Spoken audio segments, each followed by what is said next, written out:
जो कहूँ नारस बन गई नारी।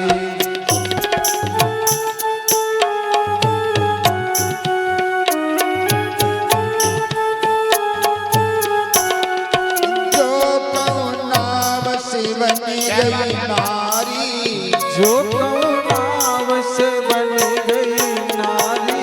तो आफत में जान हमारी, तो आफत में जान हमारी।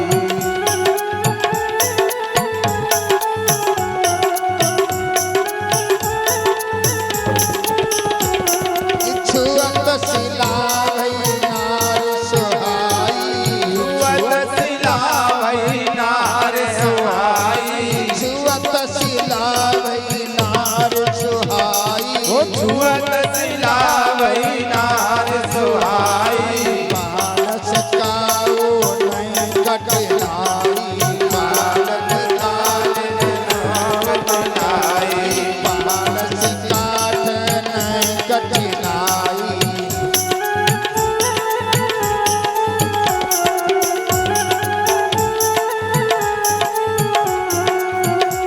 बोल गोविंद भगवान कहने लगे प्रभु मैं इस नौका से तुम्हें पार तो उतार दूंगा कि जे है काठ की नाव हमारी, जो कहूँ नावसी बन गई नारी। कि कहूँ नावसी बन गई नारी, और तो आफत में जाने हमारी। कहने लगे महाराज मैं तो एक ही नारी से परेशान हूँ, और अगर एक काठ सो नारी बनी है, मैंने सुना है कि तुम्हारे चरण लगते ही लगते नारी बन जाती है, और पत्थर की शिला नारी बन सकती है। तो क्या इस मेरी नौका नारी नहीं बन सकती? इसलिए कि छुअत शिला भई नार सुहाई, पहाड़ से न काठ नाई कठिनाई। यानी पहाड़ से तो एक काठ मुलायम होता है ना, इसलिए अगर इस नौका से आप पार होना चाहते हो, इस गंगा से पार होना चाहते हो, तो महाराज पहले तुम्हारे पाँव धुवैयो, और ताके बाद नाव बैठरे। और जामी जो कछ करो बहाना, तो मागी नावन के वटियाना। का महाराज पहले इस नौका में बैठना चाहते हो तो चरण मुझे धो लेने दो। कहने लगे भैया और कोई उपाय नहीं है? कहने एक उपाय और है, मेरी नौका में नहीं जाना चाहते हो तो थोड़े आगे चले जाओ, और आगे जाओगे ना तो कमर तक जल है, और कमर तक जल है, कोई खतरा भी नहीं है, वहां से तुम आगे निकल जाओगे। अब केवट के पास से भगवान चले तो भगवान ने फिर कहा, अरे बात सुनो, तुम्हें पता है वहाँ अकस्मात कोई खतरा भी हो, तुम तैरना तुम न जानते हो? नहीं जानते। भगवान फिर लौट कर गया गए, कहने लगे वहाँ खतरा भी हो सकता है, इसलिए कहने लगे भैया एक तो नौका से उतारता भी नहीं है, और दूसरा हमें परेशान भी करता है। कहने लगे तो कहने लगे मैं अपनी नौका में तो बिठा लूंगा, लेकिन चरण धुलाऊंगा तुम्हारे। भगवान ने कहा अच्छा ठीक है, जा भैया चरण धुलाने तो चरण धुला ले। उसी समय अपने घर के लिए दौड़ा। भगवान ने कहा अरे भैया घर के लिए कहाँ दौड़ रहा, घर कहाँ जा रहा है? तो उन्होंने कहा मैं अकेला नहीं, आपने जानते हो आपने तो गुरु दीक्षा भी ली है, गुरुकुल में गए हो, जब कर्मकांड भी आपने पढ़ा होगा, जब हम कोई कार्य करते, धर्म का कार्य करते तो पत्नी के साथ करते, इसलिए मैं अपनी पत्नी को लेने के लिए जा रहा हूँ। और दौड़ता दौड़ता गया, जाकर के अपनी पत्नी को लेकर के आया और एक कठौता लेकर के आया। क्या लेगा भैया? एक कठौता केवट में जाकर के पत्नी से कहा, आज साक्षात परमात्मा हमारे घाट पे आया है और चलो आज हमारा सौभाग्य है कि भगवान के चरण धोने के लिए मिलेंगे। और उस केवट ने एक कठौता को लिया है पत्नी के लिए। महाराज हमारा दुर्भाग्य है जो कि भगवान परमात्मा हमारे दरवाजे पाए आए हैं, तो उस कठौता में पैर धोएंगे। हमारा तो मन आता इच्छा होती है कि भगवान के चरण सोने के पात्र में धोते। केवट ने कहा, अगर मेरे सोने का पात्र होता भी तब भी भगवान के चरण सोने के पात्र में नहीं धोता। और उसने कठौता लिया। कठौता ही क्यों लिया? जानते हैं कि भगवान के चरण इसमें धोऊंगा तो भगवान के चरण की जो पानी है एक कठौता पी जाएगा। और जब कठौता पी जाएगा पानी के लिए, जब इस कठौता के काट की पात्र में जब आटा गूंदा करूंगा तो भगवान के चरण इसमें धोए हैं ना, तो वो चरणों की रज भोजन में भी लग जाया करेगी। ये भगवान का प्रसाद हो जाया करेगा। और तो एक पात्र लेकर के आया और पात्र लेकर के आया तब उसके बीच में एक उसका बेटा था ना, बेटा भी आ गया और कहना, पिताजी पिताजी रुक जाओ रुक जाओ रुक जाओ। क्यों? कहने इनके पैर में करश्मा है तो है ही, इनके हाथों में भी करश्मा है। इनके हाथों में छूतनी बीमारी लग रही है, इनके हाथ भी धो लेना। बोले हाथों में क्या छूतनी बीमारी लग रही है? तब बताया, इन हाथों से भगवान भोलेनाथ का जो कितना विशाल धनुष हाथ लगाते लगाते टूट गया, तो इस उसके 2 टुकड़े हो गए। और ये नौका में बैठेंगे, नौका से जरा सा भी हाथ लगा दिया तो नौका के 2 टुकड़े हो जाएंगे, 2 स्त्री बन जाएगी।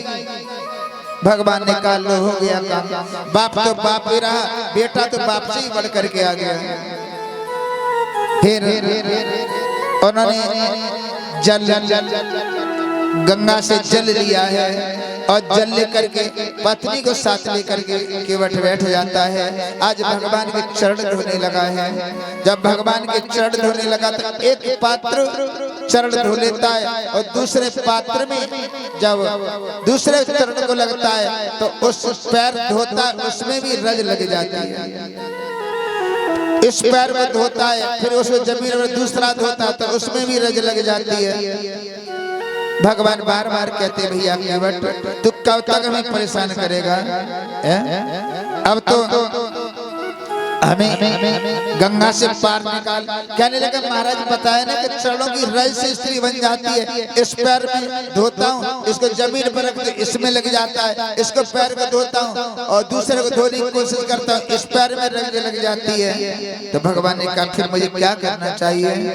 तो कहने, एक काम करो, दोनों चरणों को रख लो इसमें, और पात्र में दोनों चरणों को रख लिया। आज कितना केवट कितना सौभाग्यशाली है। इन चरणों को धोने के लिए राजा जनक ने एक अंगूठा को धोया तो उन्होंने मां जानकी को समर्पण करना पड़ा। एक चरण धोया था, एक चरण का अंगूठा जनक ने धोया तो मां जानकी को उन्होंने समर्पित किया। केवट कितना सौभाग्यशाली है जो आज दोनों चरण भगवान के धो रहा है। दोनों चरणों के भगवान के चरणों को धो रहा है केवट। इन चरणों की सेवा के लिए एक बार लक्ष्मण उदास उदास रहते थे। लक्ष्मण उदास रहते थे तो भगवान राम ने कहा, लक्ष्मण क्या बात है, आज तुम बड़े उदास रहते हो। क्या बताऊं प्रभु, तुम्हारे चरणों की सेवा नहीं मिलती, इसलिए मैं बहुत उदास रहता हूँ। पहले तो माँ जानकी नहीं थी तो तुम्हारे चरणों की सेवा मिल जाती थी, लेकिन अब तुम्हारे चरणों की सेवा नहीं मिलती और तुम्हारे चरणों की सेवा नहीं मिलती तो मुझे कष्ट होता है, पीड़ा होती है। तो भगवान ने कहा, एक काम कर लक्ष्मण, अब फागुन का महीना आएगा ना, तो फागुन के महीना में अधिकांश करके जब होली का त्योहार आता है तो देवर और भाभी की होलियां होती हैं, और जब देवर भाभी का गुलाल लगाता है ना, चरणों से गुलाल लगाता है, तो भाभी उन्हें कुछ न कुछ देती है। और जब तुम जनक नंदिनी के जब थोड़ा सा चरणों से गुलाल लगाओगे ना और तुम कुछ लेने के लिए मांगे तो उनसे चरण की सेवा मांग लेना।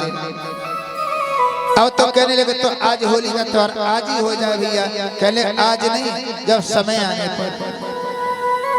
लक्ष्मण उदास रहने लगे। कुछ समय बाद होली का त्योहार आया, और जब होली का त्योहार आया तो तीनों भाइयों ने माँ जानकी के चरणों से गुलाल लगाया, तो तीनों को माँ जानकी ने कुछ न कुछ दिया। भरत ने मांगा कि भगवान के चरणों की भक्ति मुझे प्रदान कर दो। लक्ष्मण की जब बारी आई ना तो कहा लखन आज होली का त्योहार है, तुम ही मांग लो क्या चाहते हो। तब लखन ने कह दिया माँ मुझे प्रभु राम के चरणों की सेवा दे दो, दोनों चरणों की सेवा दे दो। और जैसे इतनी बात सुनी तो माँ जानकी मूर्छित हो गई, और मूर्छित होकर जमीन पर गिर पड़ी। सभी लोगों ने देखा माँ जानकी को क्या हो गया, क्या हो गया, क्या हो गया। सभी ने कहा कि इस लखन ने कान में कुछ बात कह दी है, इसलिए। अब तो लखन के ऊपर सभी लोग, सुमित्रा, कौशल्या, कैकेयी, लखन क्या कह दिया, लखन क्या कह दिया। माता जानकी को होश भी नहीं। उसके बाद सभी कहते हैं इसे लखन ने क्या क्या दिया। भगवान राम ने कहा लखन क्या कर दिया। कहले भैया ये सब बात तो तुम्हारी ही बताई हुई है, और तुम अगर इस तरीका से मुझसे नहीं कहते तो भाभी को क्यों पूछता कहता। और अगर कोई पूछेंगे तो मैं तो कह दूंगा कि भैया राम ने मुझसे कहलवाया था। तो फिर राम ने कहा कि लखन अगर जनक नंदिनी को फिर दोबारा से ठीक करना चाहते हो तो कान में जाके कह दो कि माँ एक चरण की सेवा तुम्हारी है, एक चरण की सेवा मेरी है। लखन ने जाकर के कान में कहा माँ अच्छा दोनों चरणों की सेवा नहीं दे सकती तो एक चरण की सेवा दे दो। और जैसे का एक चरण की सेवा दे दो तो आज जनक नंदिनी ने नेत्र खोल दिए। कहा लखन एक चरण की सेवा के लिए तुम्हें और जनक नंदिनी कितना झगड़ा हुआ, विवाद हुआ, लेकिन आज ये केवट कितना सौभाग्यशाली है और दोनों चरणों को धो रहा है। अब तो केवल दोनों चरणों को, भगवान के दोनों चरणों को धोता है। जानते हो लखन आज चरण धोता है, और भगवान जानते हो कितना नाम सुमिरे एक बारा। श्री राम जय राम जय जय राम। तास नाम सुमिरे एक बारा। श्री राम जय जय राम। उतरे नरभव सिंधु पारा। श्री राम जय जय राम। कई कृपाल के रनि होरा। श्री राम जय जय राम। जय कैतन पचमल घोरा। श्री राम जय जय राम। रामचंद्र बोले मुस्काई। ओ श्री राम जय जय राम। जो मन आग करो तुम भाई। ओ श्री राम जय जय राम।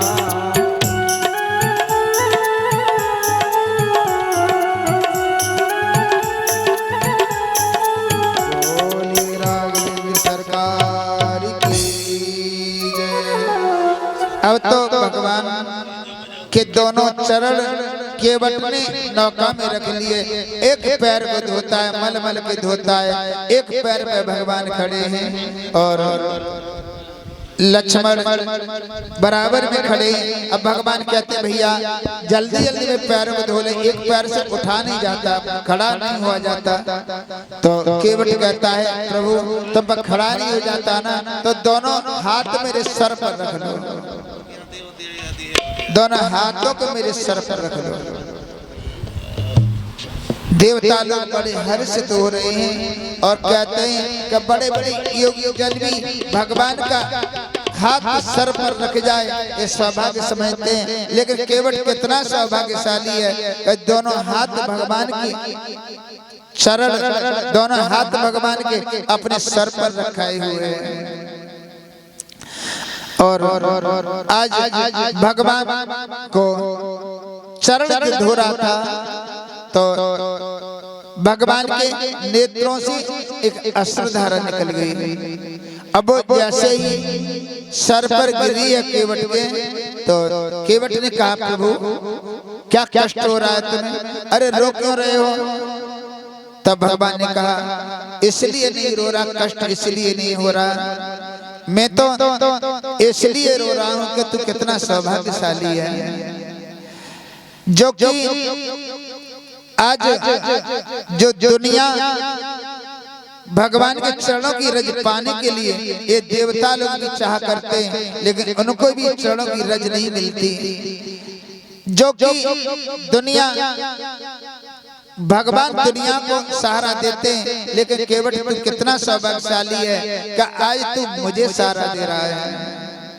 भगवान तो दुनिया को सहारा देते हैं, लेकिन केवट तू आज भगवान को सहारा दे रहा है। और भगवान केवट के सर पर दोनों हाथ रख लेते हैं और आज दोनों चरणों को धोया है भगवान के।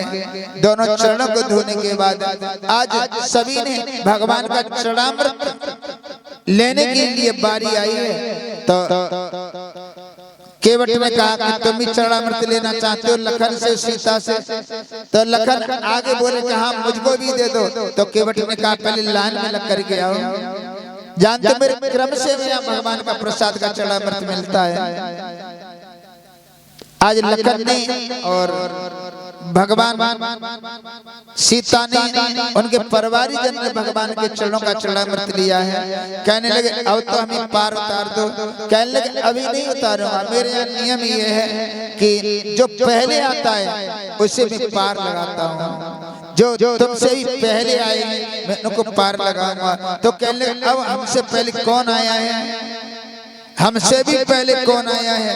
तो उन्होंने कहा तुम्हें देखता नहीं है, ऊपर के लिए देखो। और ऊपर के लिए देखा है ना, तो केवट के जितने ही पितर हैं आज भगवान के दर्शन कर रहे हैं और कहने लगे पहले मेरे पितरों को पार उतारिए तब मैं तुम्हें पार उतारूंगा। भगवान ने पहले केवट के पितरों का तरणताड़ किया है और तरणताड़ करने के बाद फिर भगवान ने आज नौका में प्रभु राम को बिठाया है और राम को बिठा करके फिर नौका आगे के लिए चली है कि मेरी नैया में लक्ष्मण राम गंगे मैया धीरे बहो, मेरी नैया में लक्ष्मण राम गंगे मैया धीरे बहो, मेरी नैया में लक्ष्मण राम गंगा मैया धीरे बहो, राम गंगा मैया धीरे बहो, धीरे बहो मैया धीरे बहो, धीरे बहो मैया धीरे बहो, धीर बहो मत धीरे बहो, धीरे बहो मात धीरे बहो, नैया में लक्ष्मण राम गंगे मैया धीरे बहो, मेरी नैया में लक्ष्मण राम गंगे मैया धीरे बहो,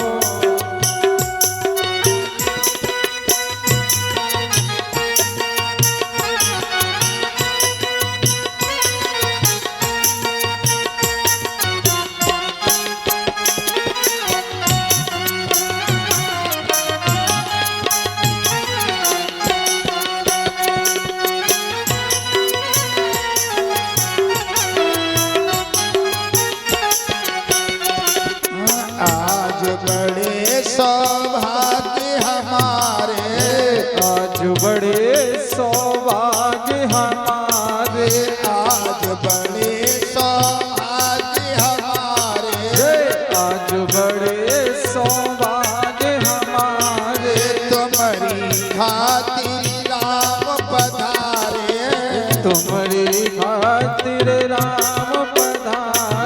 तुम्हारी खातिर राम पधारे, तुम्हारी खातिर राम पधारे। मेरे सीधी भय सब काम, गंगा मैया धीरे बहो। मेरे सीधी भय सब काम, गंगा मैया धीरे बहो। मेरी नैया में लक्ष्मण राम, गंगा मैया धीरे बहो। मेरी नैया में लक्ष्मण राम, गंगा मैया धीरे और बहो। राघवेंद्र सरकार की जय हो।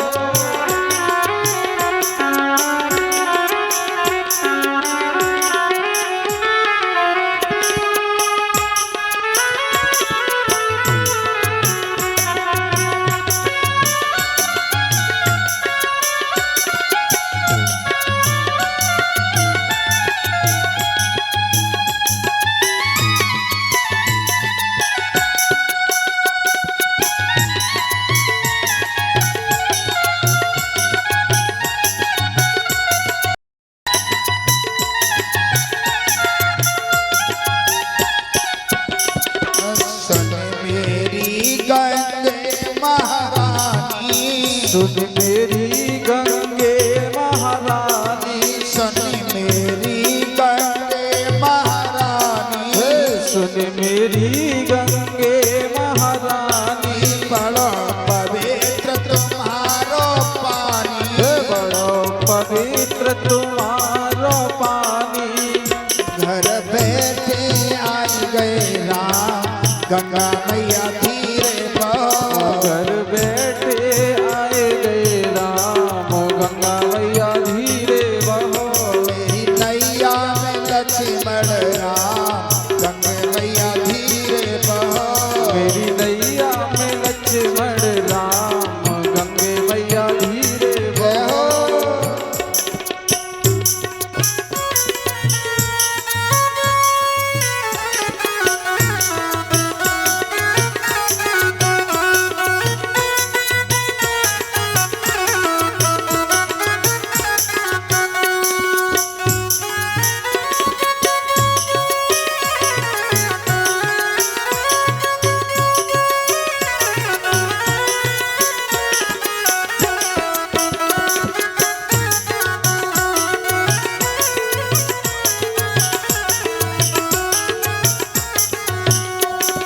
धीरे बहो मैया धीरे बहो। ओ धीरे बहो मैया धीरे बहो। ओ धीरे बहो मैया धीरे बहो। ओ धीरे बहो मैया धीरे बहो। नैया में जय हो। मेरी नैया में लक्ष्मण राम, गंगा मैया धीरे बहो। मेरी नैया में लक्ष्मण राम, गंगा मैया धीरे बहो। और राघवेंद्र सरकार की जय हो।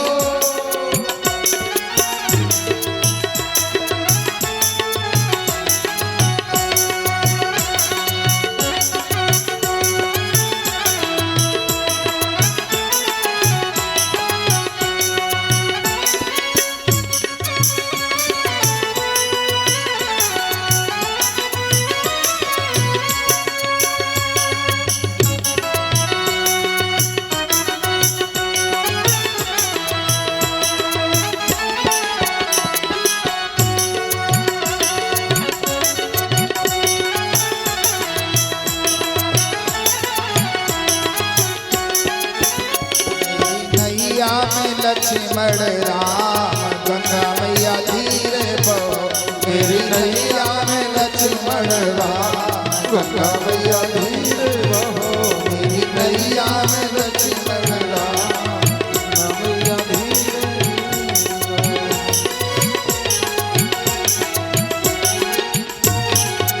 बोलिए राघवेंद्र सरकार की। आज भगवान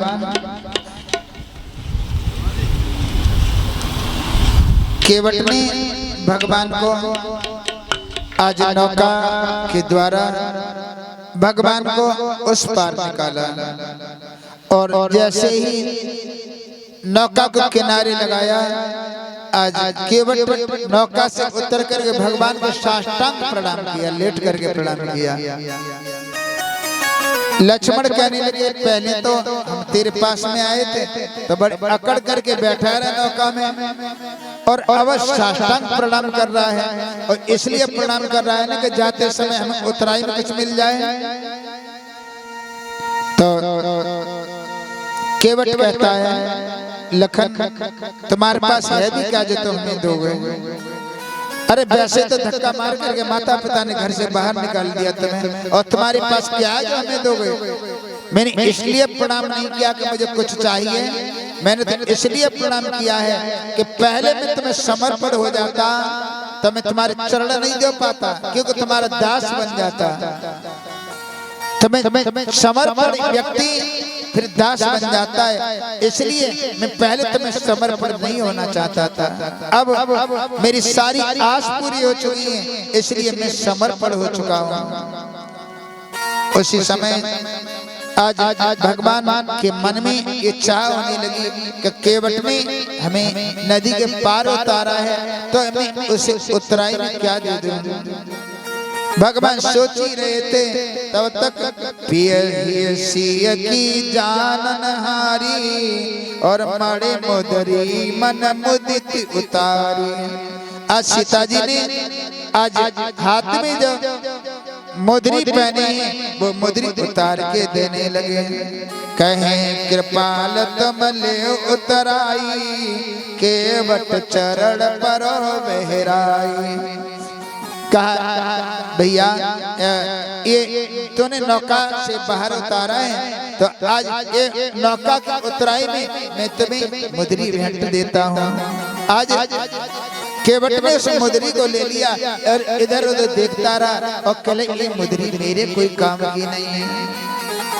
अरे मैं इतना गरीब हूँ, ऐसी सुरक्षा कैसे कर पाऊंगा, मुझे मुद्री नहीं चाहिए। तो कहने लगे देख इसमें इसलिए तुम मुद्री को ले ले क्योंकि मेरा नाम लिखा हुआ है, और मेरा नाम लिखा हुआ है तो तू मेरा जाप करते रहना, मेरा स्मरण करते रहना। तो केवट कहने लगा प्रभु एक काम करो ना, ये मुद्री को आप ही ले जाओ, और मेरा स्मरण तुम भी मेरा ही स्मरण करते रहना। अब तो लखन की इतनी बात सुनी तो लखन खड़े हो गए, कहा केवट तू होश में तो है? कहा प्रभु राम तेरा स्मरण करेंगे। तो कहले इसमें कोई बड़ी बात नहीं है, क्योंकि हमारी और तुम्हारी तो एक ही जाति है। अब तो लखन कहने लगा ओ केवट पहले तो तू हमारे परिवार तक पहुंच रहा था, अब तो हमारी जाति तक पहुंचने लगा, तेरी और मेरी एक कैसे जाति हो सकती है? तो कहले प्रभु मैं छोटा बिजनेसमैन हूँ, तुम बड़े बिजनेसमैन हो, तुम